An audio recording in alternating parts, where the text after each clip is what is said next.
Buenas tardes, amigas y amigos. Servidor Ricardo Sánchez García, mi calidad de presidente del Centro Samuel Ruiz de Derechos Humanos, les quiero comentar que ayer publiqué una columna sobre el proceso de elección de la persona que va a ser titular de la Comisión Estatal de Derechos Humanos en San Luis Potosí por 4 años. Y bueno, debo informarles que lamentablemente me tumbaron una página de Cántaro Noticias con una evidente intención de callar las voces y de un atentado a la libertad de expresión. Por eso les voy a leer la columna que ayer publiqué para difundirla por otros medios mientras hacemos las denuncias. Ya estoy trabajando en ello, tanto penales como con las plataformas, para hacer una investigación al respecto. Aspirante a presidir la Comisión Estatal de Derechos Humanos, señalado por la Comisión Nacional de Derechos Humanos como violador de derechos humanos, por Ricardo Sánchez García. Existen más irregularidades en el proceso de selección de la persona titular para la Comisión Estatal de Derechos Humanos. En el proceso de elección de la persona titular de la Comisión Estatal de Derechos Humanos para los próximos 4 años, hemos encontrado algunas anomalías que es pertinente publicar y enunciamos.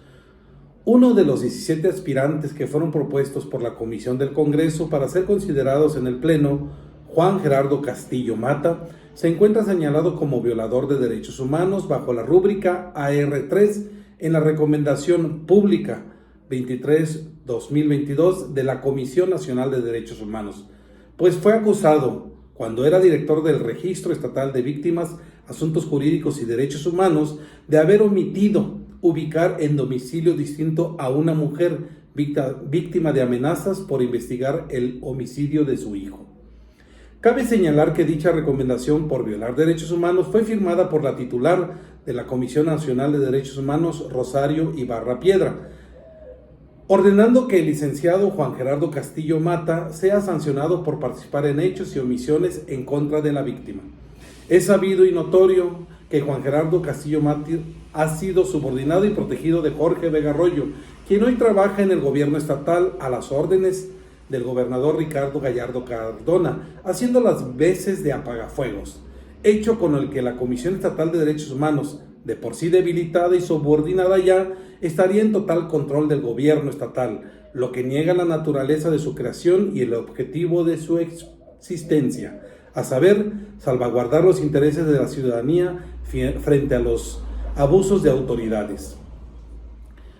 Nos preguntamos cómo es que la Comisión de Derechos Humanos del Congreso del Estado no valoró el perfil de esta persona, pues sabido es que no tiene el perfil para defender los derechos humanos de las personas al haber sido recomendado precisamente por violar derechos humanos, y sin embargo pusieron su nombre en la lista de los elegibles por el Pleno. Seguiremos informando sobre los perfiles que no son idóneos para presidir la Comisión Estatal de Derechos Humanos, sumándonos a esta labor ciudadana en un ejercicio de transparencia y democracia, solicitando a las y los diputados que no respondan a los intereses de partidos políticos y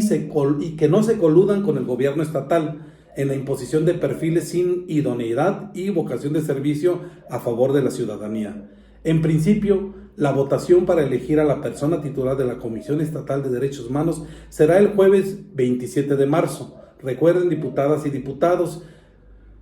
que ustedes responden a la ciudadanía, que estamos observando y también haremos públicas sus determinaciones, sean a favor o en contra del interés de la sociedad potosina. Firma Ricardo Sánchez García, Centro de Derechos Humanos Samuel Ruiz, Asociación Civil, servidor y amigo. Por favor, compartan para que lleguemos a más personas y no permitamos la violación a nuestro derecho de acceso a la información, a la opinión pública y, por supuesto, a la libertad de expresarnos.